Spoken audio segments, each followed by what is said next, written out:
Hi, I'm Moonwater Silverclaw, and I'm the founder of GoddessHasYourBack.com and the author of 9 books and 2 online courses.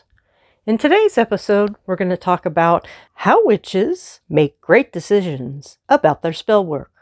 Do you have any hesitations about your spell work? Do you feel that you're just not quite getting it right? When I was a new solitary witch, I had many questions about my spell work and how to do it right. Recently, I was talking with a friend about how to make great decisions. My friend had been reading a book called Decisive by Chip Heath and Dan Heath. In this book, the authors talk about decision-making mistakes. I'll now share 4 insights, in my own words, to give you solutions to those 4 mistakes. Insight number 1, expand your focus. The first decision-making mistake is to have a narrow focus. So when you're doing spell work, a lot of times you think about what you need and that's what you ask for. The gods know better about what we really need. So you can add a clause like, for this or better. The gods are always looking out for our personal growth.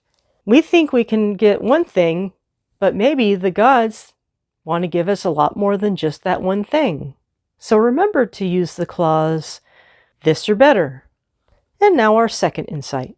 Let new ideas in.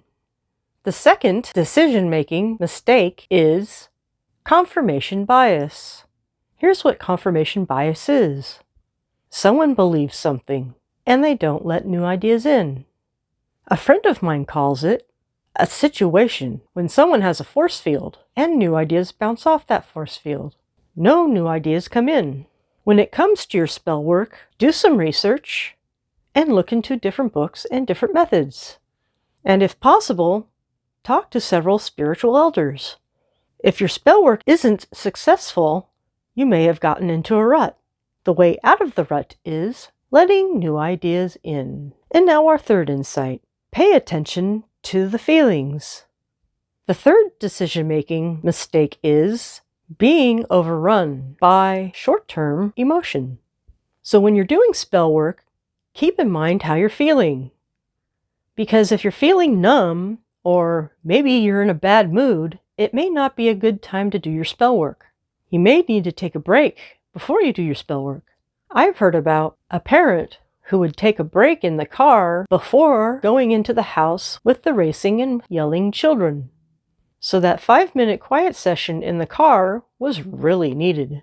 When you're doing spell work, it's important to raise the proper energy, but you also need to keep in mind what kind of energy you're raising. If you're doing a healing spell and you're feeling angry at the moment because your spouse did something you didn't like, it may not be a very good time to do that spell. For a healing spell, you want to tune into love and kindness. And now for our fourth insight. Avoid overconfidence. It's important to pay attention to the fourth decision-making mistake, and that is overconfidence. When you're doing spell work, it's all about focus and raising energy. Overconfidence can make you lazy. You may not put in the proper energy to do the spell. For example, if you've been doing a certain spell over and over again and you've been getting good results, you might get into a sloppy routine of just kind of going through the motions and not really putting in the energy that you really need to make it work again. Ultimately, if you demonstrate a lack of effort, you'll get bad results. So be sure to make everything feel fresh by taking breaks and really concentrating on the task at hand. Spell work is a gift from the gods. They've given us this tool so we can improve our lives. So we want to pay close attention, and we want to avoid the 4 decision-making mistakes. And now I will summarize. The first insight was expand your focus. The second insight was let new ideas in. The third insight is pay attention to the feelings. And number 4, avoid overconfidence. I'm Moonwater Silverclaw. To go further and deeper, you can try one of my 9 books.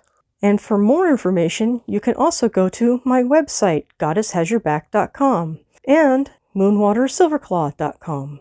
I also have 2 courses on udemy.com.